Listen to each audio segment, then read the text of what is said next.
नमस्कार, स्वागत है आप सभी का एनएफ न्यूज पर। मैं हूं आपके साथ रोहित।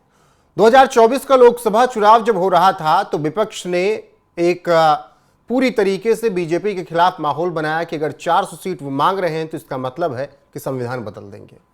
संविधान तो नहीं बदला गया, 400 सीट भी नहीं आएगी। लेकिन अब शिवराज सिंह चौहान जो कि केंद्रीय कृषि मंत्री हैं, उन्होंने एक ऐसा बयान दिया जिसके बाद एक बार फिर से राजनीति में तमाम चर्चे शुरू हो गए हैं, क्योंकि धर्मनिरपेक्ष शब्द को हटाए जाने की बात हुई है और शिवराज के बयान पर बवाल मचा है। ऐसे में सेकुलर और सोशलिस्ट शब्द का इतिहास आज आपको विस्तार से बताएंगे। आपको बताएंगे किस तरीके से संविधान में संशोधन किया गया। मामला सुप्रीम कोर्ट तक पहुंचा और सुप्रीम कोर्ट ने उसके बाद तमाम चीजों पर रोक भी लगाई और यह 42वें संशोधन 1976 की भी चर्चा हम आपको करेंगे, जिसके बारे में इस वक्त ज्यादा बातचीत हो रही है। बातचीत की शुरुआत करें, चर्चा करें वरिष्ठ पत्रकार पंकज प्रसून से। उससे पहले आपको शिवराज सिंह चौहान का बयान बता देते हैं। शिवराज सिंह चौहान ने कहा, समाजवाद की आत्मवत सर्वभूतेषु अपने जैसा सबको मानो, ये भारत का मूल विचार है। यह सारी दुनिया ही एक परिवार है, यह भारत का मूल भाव है। सर्वधर्म समभाव भारतीय संस्कृति का मूल है। धर्मनिरपेक्ष हमारी संस्कृति का मूल नहीं है, इसीलिए इस पर विचार होना जरूरी है। यानी सेकुलर शब्द पर विचार किया जाना चाहिए। ये मध्य प्रदेश के पूर्व मुख्यमंत्री, मौजूदा कृषि मंत्री शिवराज सिंह चौहान कह रहे हैं। पंकज जी, शिवराज के बयान पर आपकी पहली प्रतिक्रिया?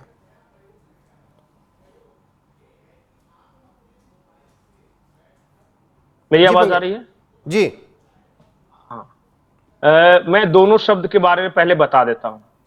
जब संविधान सभा की बैठक हुई थी तो इन दोनों शब्दों पे बहस हुई थी, लेकिन उस वक्त डॉक्टर साहब भीमराव अंबेडकर ने पंथ निरपेक्षता या धर्म निरपेक्षता शब्द को संविधान के मूल भावना में डालने से साफ इनकार कर दिया था और यह प्रस्ताव पारित हुआ भी था।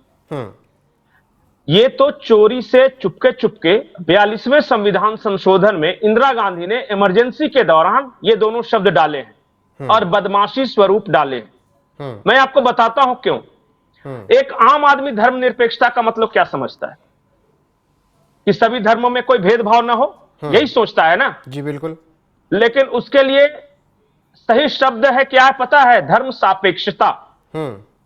मतलब कि सभी धर्म बराबर हो, इस शब्द को धर्म सापेक्षता कहते हैं। और धर्मनिरपेक्षता का मतलब क्या होता है पता है?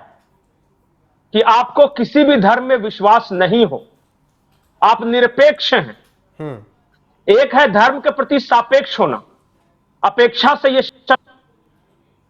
जी पंकज जी बिल्कुल। और जिस तरीके से 42वें संविधान संशोधन की चर्चा हो रही है और आप उस पर जिक्र कर रहे हैं, जी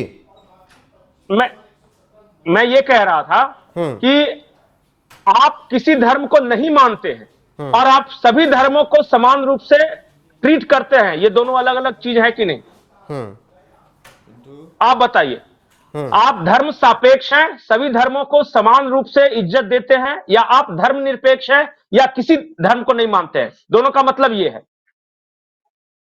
हकीकत यह है रोहित कि जिस वक्त 42वां संविधान संशोधन किया गया था, उस वक्त इंदिरा गांधी के दिलो दिमाग पर कम्युनिस्ट और उसका एजेंडा हावी था।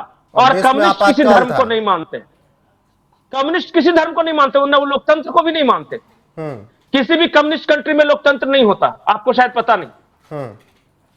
तो लोकतंत्र का सबसे बड़ा दुश्मन अगर कोई है तो वो धर्मनिरपेक्षता शब्द है, कि मैं किसी धर्म को नहीं मानता। तो शिवराज सिंह चौहान जो कह रहे हैं उस पर विचार किया जाना चाहिए। देखिए, बहस तो जरूर होनी चाहिए कि किन परिस्थितियों में लागू किया गया। संविधान सभा ने जब इसे रिजेक्ट कर दिया था तो इंदिरा गांधी ने क्यों लागू किया। और मैं बता रहा हूं ये अच्छा, हमारे यहां धर्म का मतलब क्या है? एक पिता का धर्म, एक राजा का धर्म, सरकार का धर्म, टीचर का धर्म। ये क्या होना चाहिए? एक शिक्षक का धर्म क्या है? पढ़ाना, सही ज्ञान देना। एक पिता का धर्म क्या है? अपने बाल बच्चों की अच्छी परवरिश करना। एक राजा का धर्म क्या है, मतलब सरकार का धर्म क्या है? अपने जनता को हर तरह की सुख सुविधाएं मुहैया कराना। यह धर्म है ना उनका। अब बताइए कि अगर एक पिता धर्मनिरपेक्ष हो जाए, अपने धर्म का पालन न करे, एक राजा अपने धर्म का पालन न करे, वो धर्मनिरपेक्ष हो जाए, एक डॉक्टर अपने धर्म का पालन न करे, अपने मरीजों की सेवा न करे, तो क्या होगा? हम धर्मनिरपेक्ष होने चाहिए, हमें धर्म सापेक्ष होना चाहिए, अपने अपने धर्म का पालन करना चाहिए या नहीं करना चाहिए? यह कम्युनिस्टों का है कि धर्म अफीम है, हमारा जो है शुरू से ही सर्वधर्म समभाव है। सर्वधर्म समभाव को अपनाइए, और धर्मनिरपेक्ष में किसी भी धर्म को नहीं मानता, हर धर्म की बेइज्जती करूंगा, यह हटना चाहिए इस शब्द को।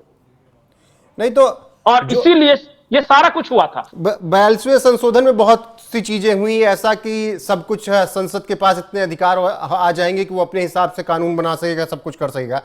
लेकिन इन सब के बीच में केशवानंद भारती और केरल राज्य बनाम का ये मामला क्यों सबसे ज्यादा चर्चा में रहता है? ये आधार कैसे बना 42वें संशोधन की वैधता को परखने के लिए? नहीं, सबसे बड़ी बात पता है कि इन्होंने एक चोरी की, झूठ बोला देश की जनता से। इन्होंने ये कहा कि जो 42वां संविधान संशोधन हुआ है, जिसमें धर्मनिरपेक्षता का शब्द जोड़ा गया है, धर्मनिरपेक्षता का मतलब ये है। इन्होंने, ये कांग्रेसियों ने बताया कि धर्मनिरपेक्षता का मतलब ये है। और उस वक्त इस देश की जनता शायद उतनी पढ़ी लिखी नहीं थी, सोशल मीडिया नहीं था, इसलिए बहस नहीं हो सका। और इन्होंने उस चीज को एस्टेब्लिश कर दिया कि धर्मनिरपेक्षता का मतलब कि हम सब धर्म को बराबर भाव से देखते हैं। ये गलत चीज इन्होंने और बताई और सिखाई। मूल ढांचे तक को ही बदल दिया गया था, लड़ाई तो यही थी ना? बिल्कुल बिल्कुल।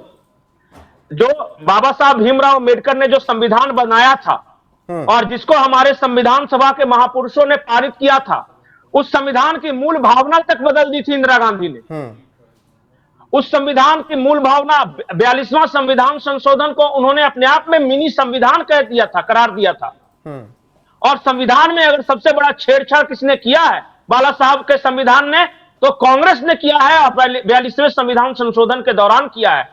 आज जो ये राहुल गांधी कह रहे हैं ना कि भारतीय जनता पार्टी को अगर इतना सीट आ जाए तो संविधान बदल देगी, संविधान बदला गया था और इनकी दादी ने बदला था, और अपने मन मर्जी का बदला था, बिना किसी डिस्कशन। और इस देश में एक ऐसा इमरजेंसी थोप के बदला था।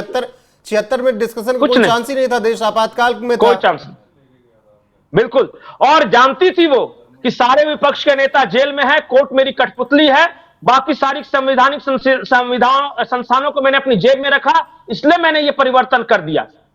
तो खतरनाक वो था। अच्छा, अगर आप इसे खतरनाक बता रहे हैं पंकज जी, तो क्या यही वजह थी कि सुप्रीम कोर्ट ने जब फैसला सुनाया तो उसने कहा कि संविधान में संशोधन करने की शक्ति संसद के पास हो सकती है, लेकिन असीमित नहीं हो सकती, वो कि आप मूल ढांचा ही बदल दें, प्रस्ताव नहीं बदल दें?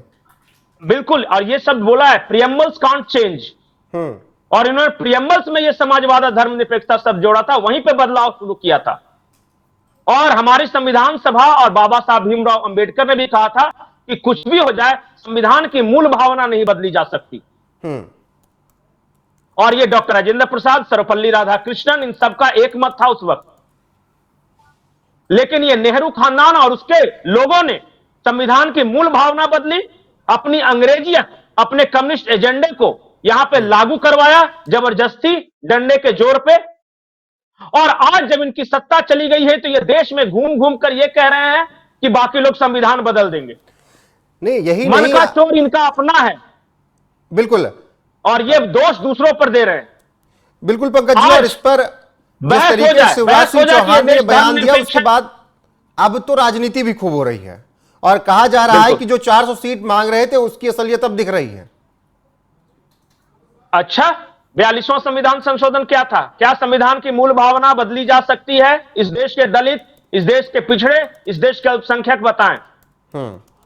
और किसने संविधान की मूल भावना में बदलाव किया था? संविधान से किसने छेड़छाड़ की? किसने बाबा साहब भीमराव अंबेडकर के संविधान को अपने मनमाफिक बदल डाला? ये बताएं। इस देश के जो दलित वर्ग है, जो अंबेडकर को पूजते हैं, बताएं कि क्यों अंबेडकर का अपमान किया गया। आज बताएं कि ये कांग्रेस और उनके साथी अंबेडकर के तस्वीर को अपने चरणों पर रखकर उसकी बेइज्जती क्यों कर रहे हैं। आज ये बताएं कि अंबेडकर को सबसे ज्यादा गाली देने वाले कांग्रेसी थे। और ये राजीव गांधी के समय में आरक्षण विरोधी भाषण, राजीव गांधी ने सबसे लंबा भाषण क्या दिया था पता है? संसद के अंदर खड़ा होकर आरक्षण के खिलाफ। ये इनके पिता थे, आज राहुल गांधी खड़ा होकर बोले कि मेरे पिता ने वो गलत किया था। तब समझ में आएगा।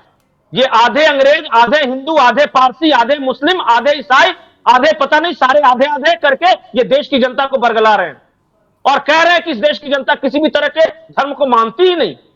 इस देश की जनता हर धर्म का सम्मान करती है और अपने अपने धर्म का पालन करती है, जबकि यह गलत आप सिखा रहे कि किसी भी धर्म को नहीं मानती। आप और आपका खानदान, आपका परिवार नहीं मानता होगा, इस देश की जनता अपने अपने धर्म का पालन करती है। बिल्कुल। अब राहुल गांधी का एक ट्वीट दिखा देते हैं आपको। जब ये पूरा बवाल जब शुरू हुआ तो किस तरीके से राहुल गांधी ने ट्वीट करते हुए बातें कही। उन्होंने कहा कि आरएसएस का नकाब फिर से उतर गया। संविधान इन्हें चुभता है क्योंकि वो समानता, धर्मनिरपेक्षता और न्याय की बात करता है। आरएसएस बीजेपी को संविधान नहीं, मनुस्मृति चाहिए। ये बहुजनों और गरीबों से उनके अधिकार छीनकर उन्हें दोबारा गुलाम बनाना चाहते हैं। संविधान जैसा ताकतवर हथियार उनसे छीनना इनका असली एजेंडा है। आरएसएस ये सपना देखना बंद कर दें, हम उन्हें कभी सफल नहीं होने देंगे। हर देशभक्त भारतीय आखिर दम तक संविधान की रक्षा करता रहेगा और करेगा। एक बात, राहुल गांधी जो अपने हाथों में संविधान लेते हैं, जो लाल डायरी, वो लाल कलर का है ही नहीं। मूल संविधान वो है जो आप तस्वीरों में बाएं साइड दिखा रहे हैं, अशोक स्तंभ के बाएं साइड, और राहुल गांधी वाली लाल डायरी इधर है। लाल डायरी कम्युनिस्ट एजेंडा है। वो भारत का संविधान नहीं है जिसे बाबा साहब भीमराव अम्बेडकर ने बनाया था। आप देखिए, राहुल गांधी जो संविधान की प्रति लेकर चलते हैं, वो भारत के संविधान की प्रति है या नहीं है?